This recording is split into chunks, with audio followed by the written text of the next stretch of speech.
Sir. हाँ हाँ Nikhil. Sir हाँ ये देखिए सर।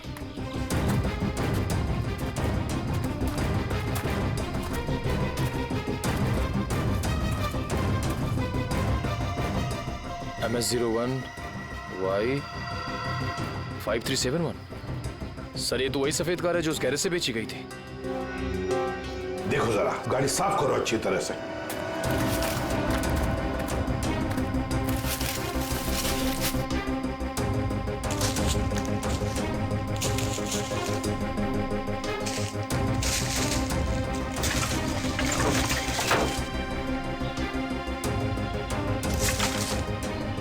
साफ करो, अच्छी तरह से साफ करो।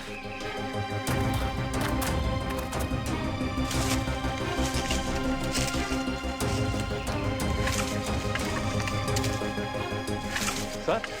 हाँ सर, ये गाड़ी इतनी ऊपर खाई से नीचे गिरी कैसे होगी? एक्सीडेंट हुआ होगा। मगर सर अगर जूही का परिवार इस गाड़ी में था तो इस गाड़ी में कुछ तो होना चाहिए, कंकाल वगैरह। पूरी गाड़ी खाली है सर। सर 10 साल हो गए, कीड़े सब खा गए होंगे अंदर। हाँ मगर केविन कुछ तो मिलता, कुछ तो मिलता है ना। एक काम करो, ये गाड़ी के अंदर जितने भी धूल मिट्टी है सब इकट्ठा करो, करंट जाकर वैक्यूम क्लीनर लेके आओ। सर ऐसा भी तो हो सकता है कि वो लोग कभी गाड़ी में थे ही नहीं।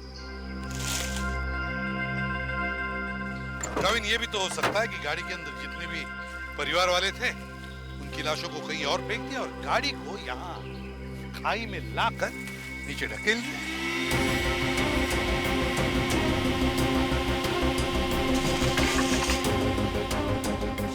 सर हाँ ये देखिए सर, लॉकेट। सर ये तो जूही की माँ का लॉकेट है। बिल्कुल ऐसा ही लॉकेट मैंने उन्हें एक फोटो में पहने हुए देखा है। जूही की माँ का लॉकेट? जी। फिर इसका एक ही मतलब हो सकता है कि जूही के परिवार वालों को इसी गाड़ी में लाया गया और फिर उनकी लाशों को कहीं और ठिकाने लगा दिया और गाड़ी को यहाँ इस खाई में लाके ढकेल दिया ताकि कोई सबूत न रहे। ना रहेगा बांस, ना बजेगी बांसुरी। जी साळुंखे साहब, कुछ पता चला? अरे यार अभिजीत, ये बात गलत है यार। आते ही धन्य से सवाल कर देते हो। मैं यार आए हो, हाल चाल पूछो, अपने बताओ। मतलब हालचाल? अरे हालचाल पूछने वाला था सर। कैसी हैं तारिका जी? अरे भाई साहब, मैं अपने बारे में बात कर रहा हूँ भाई। मेरे भी तो हालचाल पूछ सकते हो ना यार। आपके? हाँ क्यों? हाँ क्यों नहीं, क्यों नहीं। आपके हालचाल कैसे हैं आप? हाँ मैं अच्छा हूँ, ये हुई ना बात। अब आओ पूछो। अरे आए हो, हाल चाल पूछो, हाय हेलो करो, काम तो होता ही रहता है, बताएंगे ही ना। अब बताओ क्या पूछ रहे थे तुम? ये जो धूल मिट्टी मिली थी कार में से, हाँ इसमें से आपको कुछ मिला? हाँ अभिजीत, इस मिट्टी में से हमें एक नाखून का टुकड़ा मिला और कुछ बाल मिले। उनमें से एक बाल किसी 40 साल की महिला का है और ये नाखून का टुकड़ा किसी 10-12 साल के बच्चे का है और इन दोनों का रिकॉर्ड नहीं है हमारे पास। जरूर ये जूही की माँ और उसके भाई का होगा। और बाकी बाल के टुकड़ों का अभी भी टेस्ट चल रहा है। रिपोर्ट लेने गई है श्रेया। सर पता चला है कि रघुनाथ जी की फैमिली के गायब होने के कुछ दिन पहले ही उन्होंने अपने खास एम्प्लॉय मुकेश को नौकरी से निकाल दिया था। मुकेश? कहीं सबके पीछे इस मुकेश का हाथ तो नहीं? सर, जो बाल के टुकड़े टेस्ट के लिए गए थे उनमें से एक बाल का डीएनए मैच हो गया है। किसका है? भानु नाम है उसका। अंडरवर्ल्ड का कॉन्ट्रैक्ट किलर है, सुपारी लेके मर्डर्स करता है और कई मर्डर केसेस भी चल रहे हैं उस पर। भानु?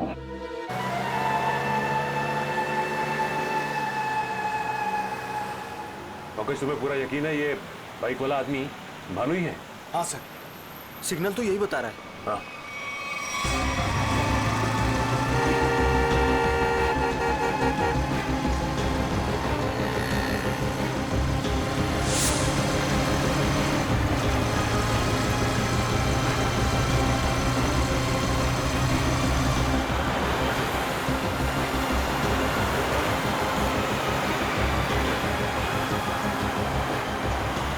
अचानक गायब कहाँ हो गया? दिखाई नहीं दे रहा।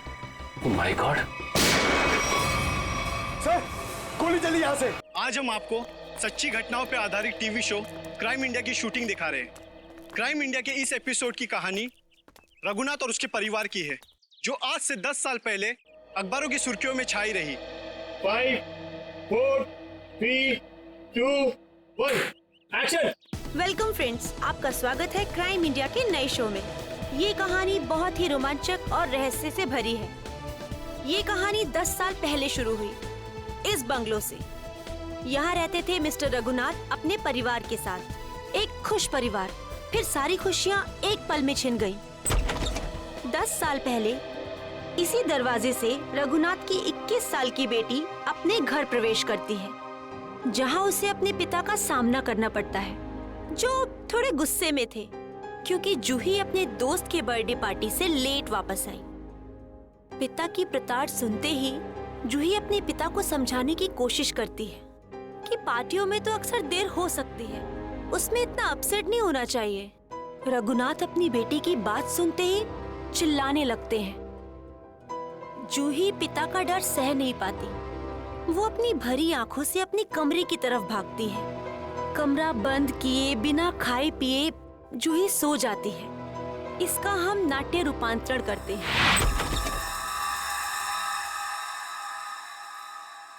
मम्मा, पापा, मम्मा, मम्मा, पापा। ये क्या? घर में कोई नहीं है क्या? ऐसा तो कभी नहीं होता है।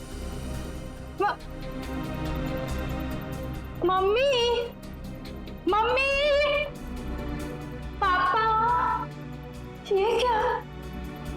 यहाँ पर भी कोई नहीं है। कहीं बेडरूम में तो नहीं है? मम्मी, पापा, मम्मी, पापा, ये क्या? कहाँ गए सबके सब? मम्मी,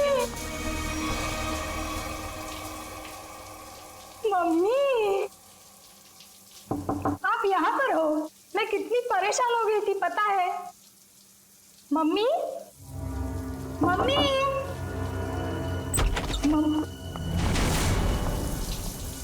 ये क्या? पानी का नल खुला छोड़ के? मम्मी तो ऐसा कभी नहीं करती। मम्मी, पापा, राहुल, राहुल, राहुल, राहुल। अरे राहुल को स्कूल छोड़ने गई होगी मम्मी।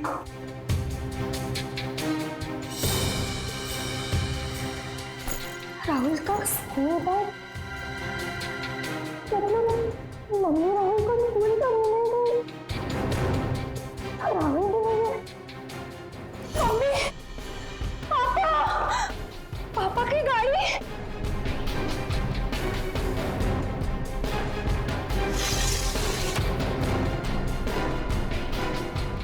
पापा की गाड़ी तो यही है। पापा तो ऐसा नहीं करते कभी। पापा। उस दिन से आज तक जूही को अपने माता पिता और भाई के बारे में कोई खबर नहीं मिली। कहाँ खो गए वो तीनों? लेकिन जूही अपनी आखिरी याद अब तक नहीं भूल पाई है। अपनी मम्मी की पिंक साड़ी और पापा के स्टाइलिश हैट को, जो उन्होंने आखिरी दिन में पहना था, वो आज तक नहीं भूल पाई है। Just stop this nonsense. आप लोग किसी को चैन से जीने देंगे या नहीं? प्लीज मैम, आप प्लीज रुकिए। Shut up. और आप मेरे घर आए कैसे? परमिशन लिए ma'am. To hell with your permission. लोग मेरी जिंदगी को टेलीविजन शो का तमाशा समझते हैं। किसी के भी दर्द को स्टोरी बना देंगे। जिस घर से मेरी यादें जुड़ी हैं, आप उन्हीं यादों को एक्सपोज करेंगे। ये मैं नहीं होने दूंगी। Just go from here. चाहिए। ट्रस्ट मी मैम, हम ऐसा वैसा कुछ नहीं दिखा रहे हैं, बल्कि ये तो आपके लिए अच्छा ही है कि कि हो सकता है कि शो के बाद आपको नए फोन कॉल्स आए कि आपके मिसिंग पेरेंट्स मिल गए हैं। प्लीज मुझे और लालच मत दो, छोड़ दो मुझे मेरे हाथ पे। I said just go from here. Sir, live telecast चल रहा है, आप गलत ना समझे मैं। हम पूरे मसले को बहुत सेंसिटिवली हैंडल कर रहे हैं। सर समझाइए मैम को प्लीज।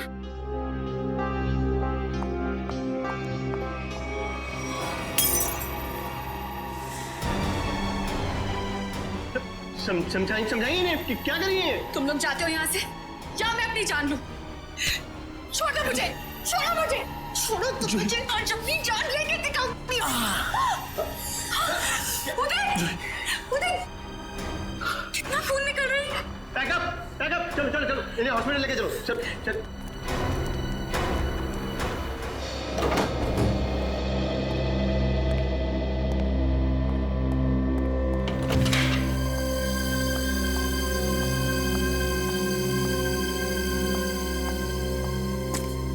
तुम बैठो, मैं तुम्हारे लिए हल्दी वाला दूध लाती हूँ, थोड़ा आराम मिलेगा। छोड़ो आराम आराम, इतनी फिक्र करती हो तो अपने गुस्से को कंट्रोल में रखना सीखो। मरने मारने पर उतर आई उस वक्त। तो फिर क्या करती? वो लोग मेरे घर वालों की इज्जत के साथ खिलवाड़ कर रहे थे, मेरे जख्म को रेत रहे थे। मेरे इमोशंस को कभी समझते ही नहीं हो। ऐसा नहीं है, नहीं समझता मैं तुम्हारे इमोशंस। जूही, मैंने ही कहा था, बहुत हिम्मत वाली लड़की हो। जिस तरह से तुमने इस दुख को समेटा और जिंदगी को फिर राह पर ले आई, कोई और होता कब का टूट जाता। तुम जैसा हमसफर बहुत नसीब से मिलता है। और तुम जैसा हस्बैंड भी हर लड़की को नहीं मिलता। इसी बात पर दूध नहीं, ग्रीन टी हो जाए। ठीक है, बैठो, मैं अभी लाती हूँ।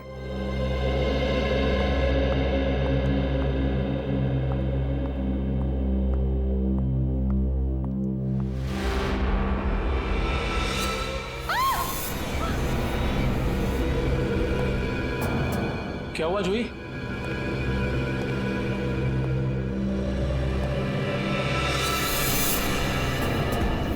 को क्यों लगता है कि ये हैट आपके पापा का है? कोई निशानी, कोई पहचान? ये उनका फेवरेट हैट था, मैंने बचपन से उन्हें यही हैट पहनते देखा था। देखिए जूही जी, प्लीज बुरा मत मानिएगा, लेकिन इससे ये प्रूव नहीं होता कि ये हैट आपके पापा का है। कोई खास दूसरी पहचान, कुछ भी। उदय, इन्हें पापा के वो सारे फोटोज दिखाओ जिनमें उन्होंने यही हैट पहना था।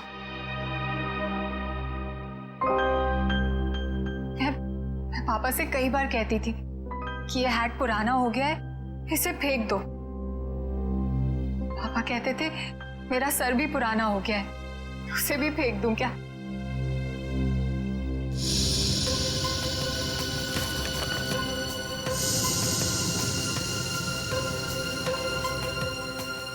जूही जी, इसे देख के तो ये जाहिर नहीं होता कि ये हैट यही वाला है। हाँ, ये जरूर पता लगता है कि ये हैट भी इस जैसा ही है। आपको क्या लगता है मैं आपसे झूठ बोल रही हूँ? एक काम कर, जरा घर की खिड़की दरवाजे चेक कर। जी सर।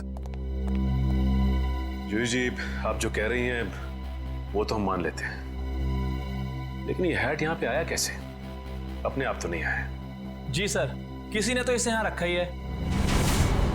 आपको किसी पे शक? नहीं सर, पीछे के सारे दरवाजे और खिड़कियां अंदर से बंद है सर। इसका मतलब जो भी अंदर आया उसके पास मेन डोर की चाबी थी। जूही जी, आपने अपने घर की चाबी किसी और को भी दी है क्या? नहीं तो। हाँ, मुझे याद आया, एक्चुअली कुछ दिन पहले शॉपिंग आर्केड में मेरा पर्स चोरी हो गया था और घर की चाबियां भी उसी में थी।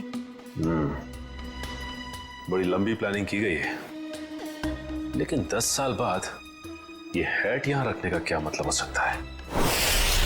पूरा का पूरा परिवार गायब होता और किसी को भी पता नहीं चलता। ऐसे कैसे कोई गायब हो सकता है? सर, पुलिस रिपोर्ट में लिखा है कि ना किसी ने चीखने चिल्लाने की आवाज सुनी, ना ही कोई गोली चलने की आवाज सुनी। सर, जब ये हुआ तब जूही अपने ऊपर वाले बेडरूम में सो रही थी और बाकी के परिवार के लोग नीचे थे। तो अगर शोर शराबा होता तो जूही को जरूर सुनाई देता। एग्जैक्टली। अच्छा, इस वॉचमैन का क्या कहना है? सर उसने बताया कि उसने ना किसी ऐसे आदमी को और ना ही ऐसी किसी गाड़ी को बाहर जाते हुए देखा। सर यहाँ तक कि उसने रघुनाथ जी की फैमिली को भी उस घर से बाहर जाते हुए नहीं देखा। सर रिपोर्ट में ये भी लिखा है कि घर में जबरदस्ती अंदर आने का कोई निशान भी नहीं मिला था। सर एक बात समझ में नहीं आ रहा, जब घर के सारे लोग गायब हैं, तो ये जूही कैसे बच गई? वही तो, जूही को क्यों छोड़ा है? सर हो सकता है उसे जानबूझकर किडनैप नहीं किया गया, ये भी कोई साजिश हो। अच्छा, उस हैट पर से कोई उंगलियों के निशान मिले? हाँ सर, उस हैट पे 5 लोगों के उंगलियों के निशान मिले हैं। 2 तो जूही और उसके हस्बैंड के हैं, बाकी के मैच नहीं हुए हैं। जूही और उसके पति के उंगलियों के निशान। हो सकता है 10 साल बाद जब अपने पिता की हैट देखी तो दोनों ने उठाई होगी। सर अखबार की एक कटिंग में लिखा था कि रघुनाथ जी के एक भाई है हिमांशु, जिनसे उनकी ज्यादा बनती नहीं थी। दोनों भाइयों में प्रॉपर्टी को लेकर कोई झगड़ा चल रहा था। और बाद में हिमांशु ने जूही से कुछ पुराने इन्वेस्टमेंट्स लौटाने के लिए कहा था। सर इस हिमांशु के बारे में पता लगाना पड़ेगा। सर एक और बात पता चली है। क्या? सर जब हम इस केस की फाइल्स लेने गए तो वहां से पता चला कि ये फाइल्स इंस्पेक्टर विजय भी 2-3 दिन पहले लेकर गए थे। इंस्पेक्टर विजय? दया, इंस्पेक्टर विजय तो रिटायर हो चुका है, और फिर भी उसे इस केस में दिलचस्पी क्यों? रिटायरमेंट के बाद में तो केस छोड़ देना पड़ता है। नहीं नहीं नहीं नहीं, ये नहीं हो सकता। या तो रघुनाथ जी का केस सॉल्व होगा या तो रिटायर्ड इंस्पेक्टर विजय डिसॉल्व होगा। ये मेरी भी जिद है। और रंजीत, मैं बहुत नजदीक पहुंच गया हूं। किसी भी दिन कमिश्नर के पास पहुंच सकता हूं। सर्विस के दौरान 99 केस और रिटायरमेंट के बाद ये पहला केस, यानी हो गए पूरे 100। रंजीत, मैं बाद में फोन करता हूं। मैं देख के आता हूं क्या गिरा है।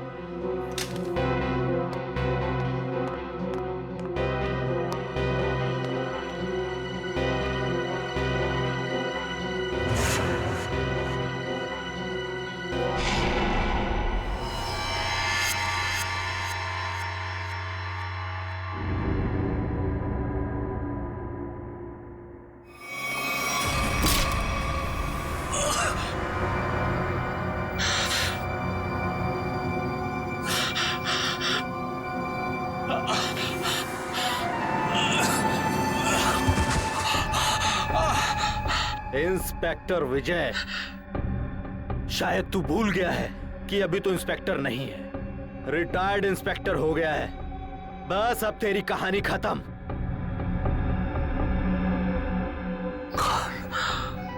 कौन हो तुम? बहुत ठोका था ना मुझे, अभी तक मेरी हड्डियां बोलती हैं। बस अब बस चार्जशीट भूल जा, फाइल भूल जा। क्यों दबे हुए केस को हवा दे रहा है? बंद कर दे वो केस, बंद कर दे।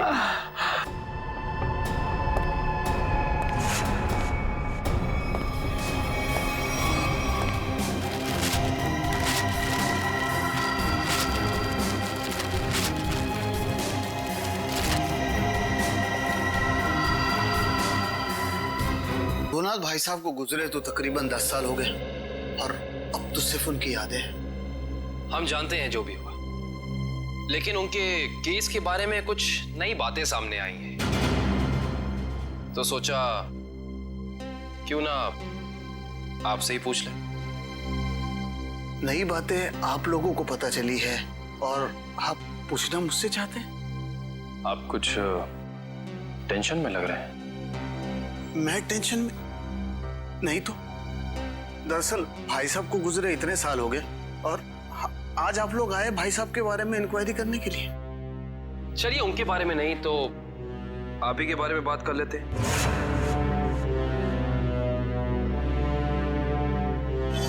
कल दोपहर में कहाँ थे आप? कल ऑफिस में था। ऑफिस? रियली? इसमें हैरान होने वाली क्या बात है? आप कल 12 से 3 बजे तक ऑफिस में ही थे। एक्चुअली मैं लंच आवर्स में घर आता हूँ 2-3 घंटा रेस्ट करने के लिए। आपके घर का एड्रेस 54 गुलमोहर रोड है ना? जी नहीं। लेकिन आपकी कार कल उस वक्त उसी बंगले के सामने खड़ी थी।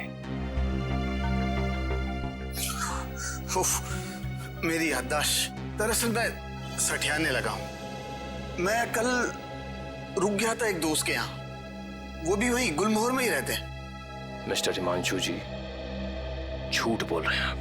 वहां पे आपका कोई दोस्त नहीं, बल्कि आपकी भतीजी जूही रहती है, समझे आप? इसलिए झूठ बोल के कोई फायदा नहीं है। हम जानते हैं कि आप जूही से मिलने गए थे उसके घर। हाँ, मुझे उससे कुछ काम था।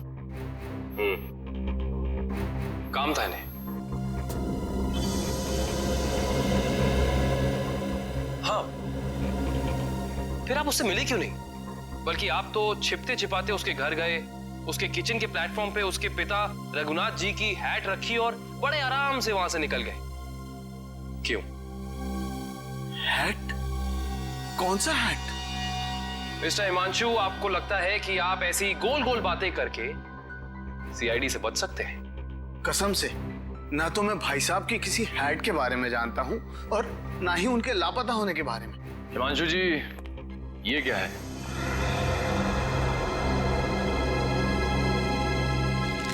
बॉन्ड्स है, मेरे ही है। यही चुराने गया था मैं वहां। बॉन्ड्स? हिमांशु जी, आप अपने ही बॉन्ड्स चुराने गए थे?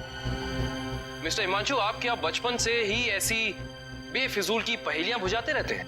पहली नहीं, सच कह रहा हूं। मैंने और भाई साहब ने मिलकर इन्वेस्ट किया था इनमें, लाखों के है। भाई साहब लापता हो गया और जूही कब्जा करके बैठ गई। दे ही नहीं रही थी। क्या करता, अपनी ही चीज चुरानी पड़ी। हिमांशु जी, चलिए मान लिया एक पल के लिए कि आप सच बोल रहे हैं, लेकिन मैं सच ही कह रहा हूं। लेकिन एक बात आप लोगों को बोलना भूल गया। जैसे ही मैं बॉन्ड्स लेकर वहां से निकल ही रहा था कि अचानक दरवाजा खुलने की आवाज आई। मैं घबरा कर छुप गया। मुझे लगा कि शायद उदय या जूही होंगे, लेकिन कोई और ही था। कौन था? मैं उसका चेहरा तो नहीं देख पाया, सिर्फ पीठ ही देख पाया।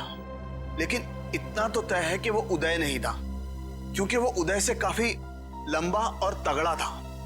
बाल लंबे थे, जैकेट पहन रखी थी और शायद जीन्स थी। अच्छा, और कोई खास बात याद है आपको? कोई खासियत, जैसे उसे भीड़ में देखे तो पहचान लें?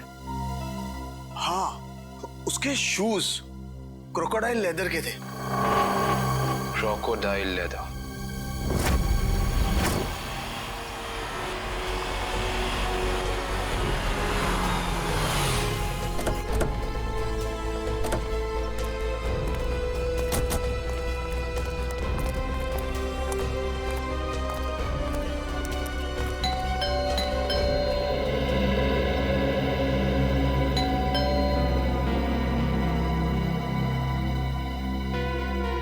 विजय,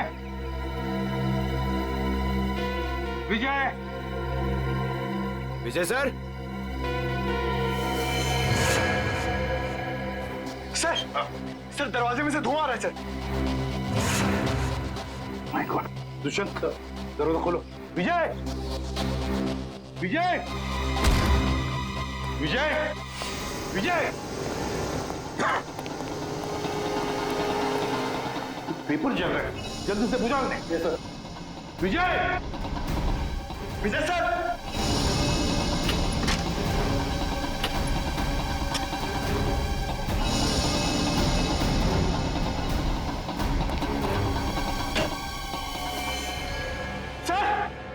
सर जल्दी आइए। क्या हुआ पंकज? Oh my god. विजय,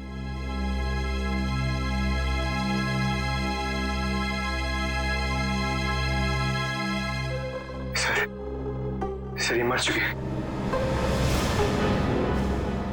सिर पर वार किया है, गोली भी चली है सीने में। सर, दो गोलियां लगी हैं। My God.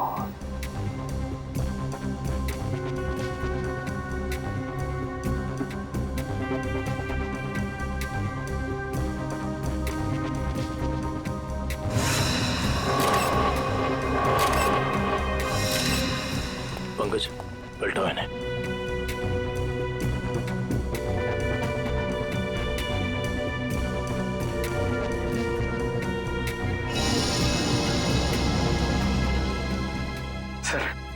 सर ये कैसे हो सकता है सर? विजय जी इतने सीनियर और एक्सपीरियंस ऑफिसर है, फिर इन्हें इन्हीं के घर में गोली मार दी। जिसने भी ये किया है पंकज, जो खिड़की का शीशा तोड़ा, बोल्ट नीचे किया, खिड़की खोलकर अंदर आके यहाँ चुप कर बैठा होगा। शायद आवाज सुनकर विजय इस कमरे में आया तो उसने विजय के सिर पर वार किया और फिर 2 गोलियां भी डाल दी। सर लगता है कि खूनी और विजय जी की कोई पुरानी दुश्मनी थी, इसीलिए रिटायरमेंट के बाद मौका मिलते ही इन्हें मार डाला। ये भी तो हो सकता है ना दुष्यंत कि विजय किसी मुजरिम के लिए खतरा बन गया था, शायद उसी ने किया हो। ढूंढो इस कमरे को अच्छी तरह, एक एक कोना छानो मारो पंकज, कुछ ना कुछ तो मिलना चाहिए, ढूंढो अच्छी तरह से।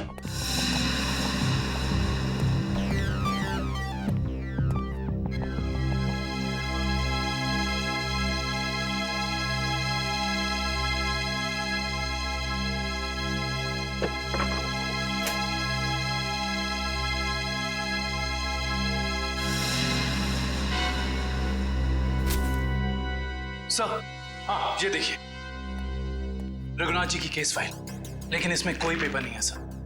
बाकी सब केस फाइल के पेपर्स हैं। ये देखिए सर, सब में पेपर्स हैं, सिवाय इसके।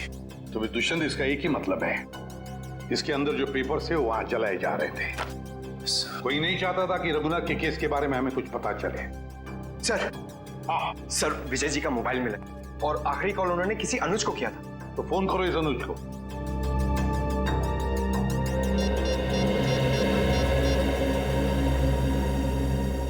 हेलो, अनुज कुल्फी वाले? अरे यार, मैंने 10 कार्टन मलाई कुल्फी बोली थी, क्या हुआ? अभी तक भिजवाई क्यों नहीं? क्या कुल्फी वाले नहीं हो? तो फिर कौन हो तुम? मॉडल? मॉडल है? मॉडल अनुज? मॉडल और पुलिस वाले का क्या कनेक्शन हो सकता है? बार गायब हो गया था और इंस्पेक्टर विजय को यह लगता था कि शायद मैं उनके गायब होने के बारे में उन्हें कुछ इंफॉर्मेशन दे सकता हूं। तो क्या कहा तुमने इंस्पेक्टर विजय को? कुछ नहीं सर, मैंने उन्हें वही कहा जो मैं पहले से कहता आ रहा हूं कि मैं कुछ नहीं जानता। तुम्हें कुछ नहीं पता? पंकज, अरे ये किधर जा रहे हैं आप लोग? तुम्हारे घर की तलाशी ले रहे हैं। अच्छा अनुज, ये बताओ कि जूही के घर से उसके पिता की हैट मिली है, इतने दिनों बाद वो हैट वहां कैसे आई? सर, मैं आपसे सच कह रहा हूं, ना तो मैं किसी हैट के बारे में जानता हूं और ना ही किसी गायब हुए परिवार के बारे में। अनुज, तुम्हारे और जूही के परिवार एक दूसरे को अच्छी तरह से जानते थे और फिर भी तुम कह रहे हो कि तुम्हें कुछ नहीं मालूम है? चलो ठीक है, तो अब बताओ, कल दोपहर को कहाँ थे तुम? कल मैं अपने एक फ्रेंड के एग्जीबिशन की ओपनिंग में गया था। फ्रेंड की एग्जीबिशन की ओपनिंग में गए थे? अच्छा। सर, इसके घर में तो कुछ नहीं मिला और वो जूते भी नहीं जिसके बारे में हिमांशु ने हमें बताया था। अनुज, तुम होशियार बनने की बहुत कोशिश करते हो, मगर हो नहीं। फिर से मुलाकात होगी।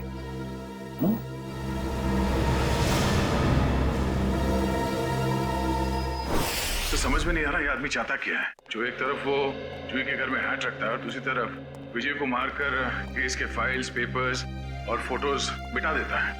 क्यों? लगता है उसे पता चल गया था कि विजय जल्दी अपराधी को पकड़ने वाला है। लेकिन एक बात समझ में नहीं आ रही है कि उसने रघुनाथ की हैट जूही के घर में क्यों रखी? क्या सोच रहा है वो? कोई ना कोई चाल तो जरूर है दया, इसके पीछे कोई ना कोई चाल तो है। ये केस कुछ ज्यादा ही उलझा हुआ है सर। वैसे विजय के काम करने के तरीके को मैं अच्छी तरह से जानता हूं। वो सारे के सारे अंडे एक ही टोकरी में कभी नहीं रखता। इन्वेस्टिगेशन की अलग अलग कड़ियां वो अलग अलग जगह पर रखता था। सर, विजय के सारे रिलेटिव्स से पता किया, किसी को भी मालूम नहीं है कि वो कर क्या रहा है। उसके मोबाइल से कुछ पता चला? नहीं सर, कुछ पता नहीं चला। वे देखना पड़ेगा मौत के कुछ दिन पहले विजय कहां कहां गया था, किस किस से मिला था। सर, इंस्पेक्टर विजय के घर पे हमें जो जले हुए कागज के टुकड़े मिले थे, उनमें से ये टुकड़ा आधा जला हुआ है और इस पर नवदीप गराज लिखा हुआ है। नवदीप गराज? दया, विजय ने ये नाम ऐसे नहीं लिखा है। जरूर इस गराज का इस रघुनाथ के केस से गहरा संबंध है। जरूर कोई ना कोई गहरा संबंध है। विजय सर हाल ही में एक सेकंड हैंड कार के बारे में पूछने आए थे। Second hand car? जी हाँ, एक व्हाइट कलर की सेडान कार बेची थी 10 साल पहले। विजय सर उसी के बारे में पूछने आए थे। उस गाड़ी के कोई रिकॉर्ड या पेपर्स होंगे आपके पास? जरूर सर, हम रिकॉर्ड हमेशा पक्का रखते हैं। गाड़ियों का मामला है, क्या पता कब कोई चोरी की निकल आए। शेखर, वो जरा गाड़ियों की सेल डिटेल की फाइल लेके आना। याद है ये गाड़ी किसने खरीदी थी? जी हाँ, कोई गिरीश साहब थे, उन्होंने खरीदी थी। ये लीजिए सर। ये लीजिए, ऊपर ही रखे हुए हैं। विजय सर को दिखाने के लिए ही निकाले थे।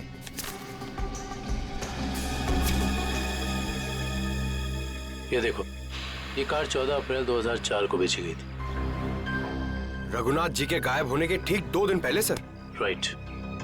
इसका मतलब है कि इस कार को रघुनाथ जी फैमिली के गायब होने के बीच कोई ना कोई ताल्लुक जरूर है। मतलब सर, विजय जी ने गाड़ी तक पहुंचने का जो रास्ता चुना है वो जरूर रघुनाथ जी तक जाता होगा।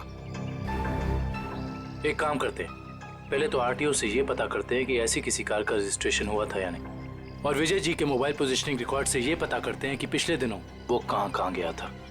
हो सकता है इस केस को सॉल्व करने में हमें कोई मदद मिल जाए। सर, ये लैटिट्यूड 345 नॉर्थ और 213 ईस्ट है।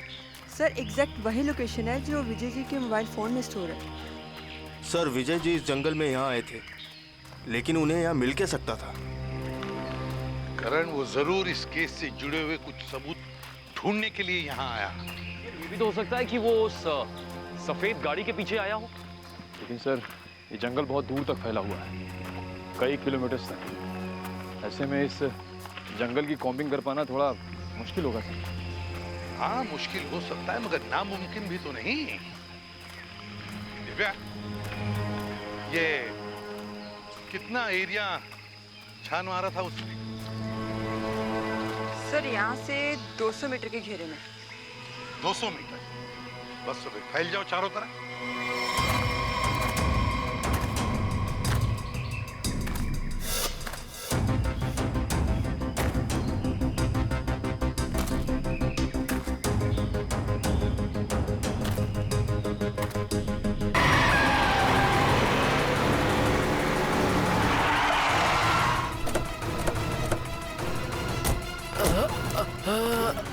बताओ भानु, कैसे हुआ ये सब?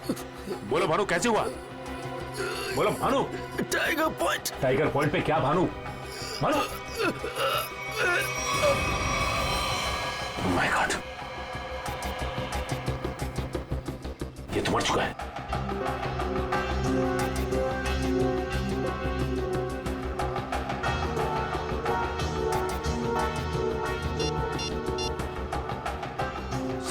सर, इसके मोबाइल में एक अनआइडेंटिफाइड नंबर से मैसेज आया था। एक मिनट।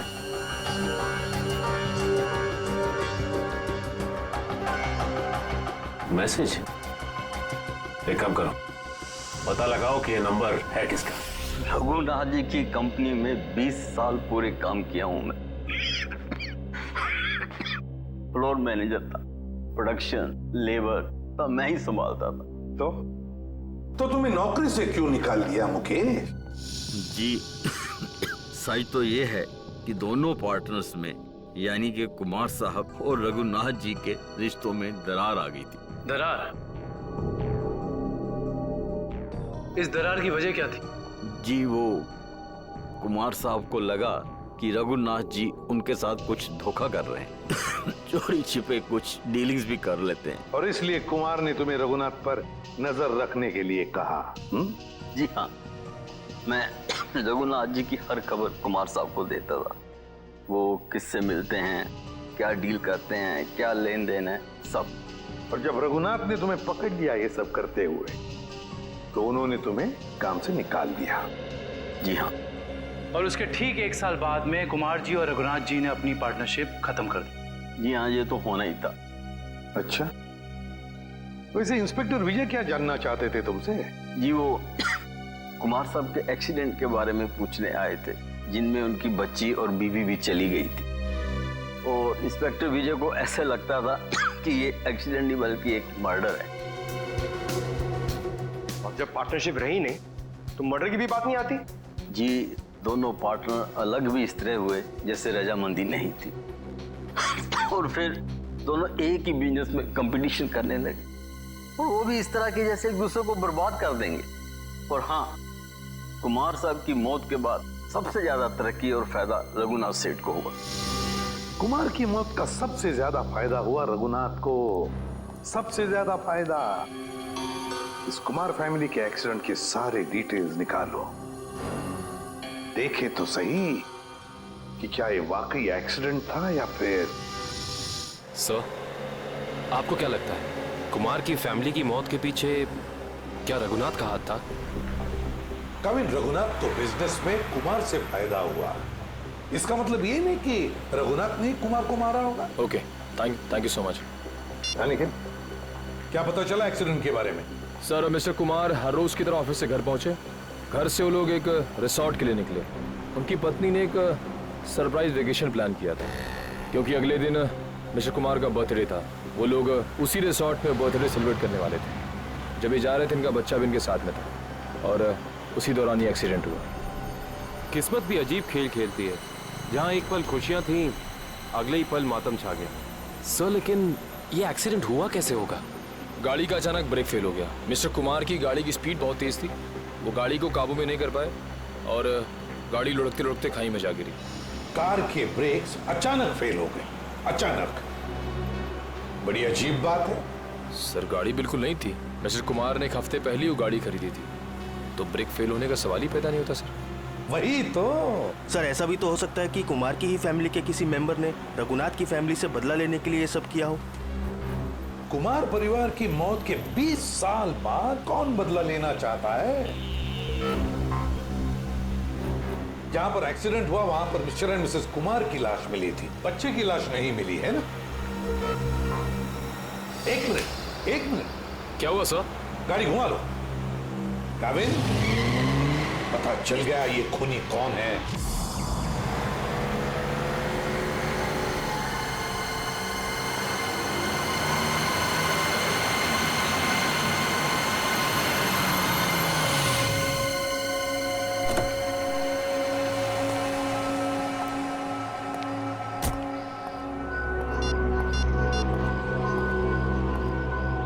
हेलो, हाँ मैं पहुंच गया हूँ 42 माइलस्टोन के पास। अब क्या करना है? क्या पुल के नीचे 42 माइलस्टोन की तरफ? अच्छा ठीक है।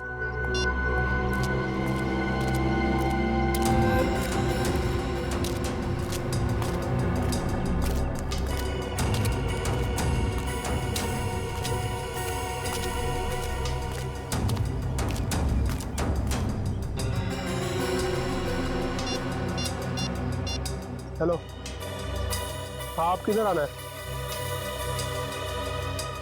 ये लेफ्ट राइट क्या लगा रखा है? पागल समझ रखा है क्या?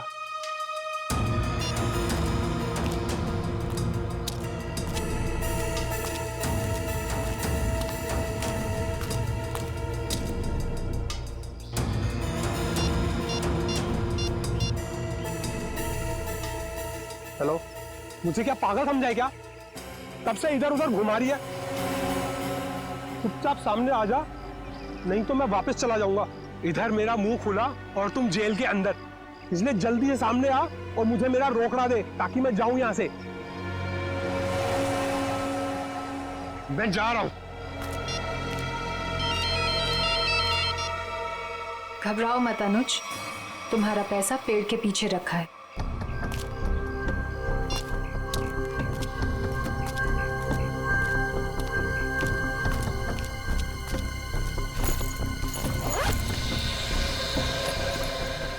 वाह रे वाह, क्या तकदीर है मेरी। तो जैसे सोने के अंडा देने वाली 2-3 और मुर्गियां मिल जाए तो लाइफ सेट। कहो तुम मेरी चिंता मत करो अनुज, वादे के मुताबिक ये तुम्हारी आखिरी पेमेंट है। अरे बेवकूफ, सोने का अंडा देने वाली मुर्गी को कभी छोड़ता है कोई? अनुज भूलो मत, तुमने वादा किया था। अरे एक ब्लैकमेलर की बात पे तुमने यकीन कर लिया। चलो, थैंक यू।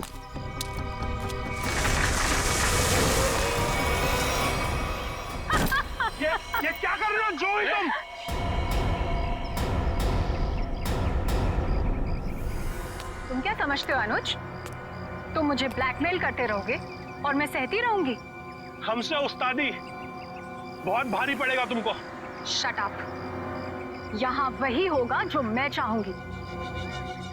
सोचो अनुज, अगर मैं तुम्हारा मर्डर करवा दूं, तुम्हारे टुकड़े टुकड़े करके चील कौओं को डलवा दूं, तो यहाँ तो किसी को इस बात की हवा तक नहीं होगी। जैसा तुमने अपनी फैमिली के साथ किया था। एक बात याद रखना, जो आदमी शर्ट सिलवाता है वो उसके अंदर बटन की जगह भी छोड़ता है। अगर मैं मरा तो मेरा एक पैकेट सीआईडी को पहुंच जाएगा और फिर तेरा डम डम डिगा डिगा। Just shut up। तू क्या समझता है तू झूठ बोलता रहेगा और मैं मानती रहूंगी? तू जैसा लालची इंसान अपने नुकसान के लिए कुछ नहीं करेगा। ये क्या है ये? जूही, ट्रिगर दब जाएगा, इसको नीचे कर। जूही, तमंचे को नीचे कर प्लीज, इसको अंदर डालो। ट्रिगर दब जाएगा जूही।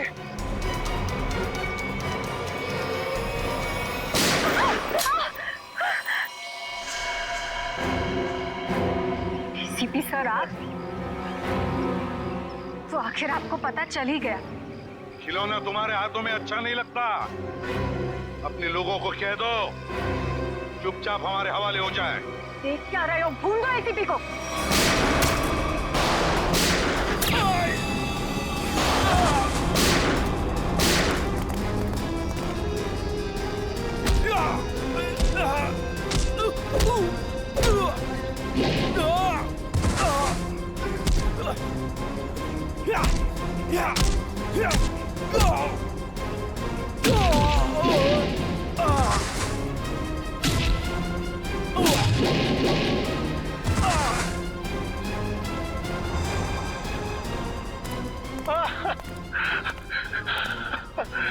नहीं सर, मैं छोटा मोटा ब्लैकमेल हूँ सर।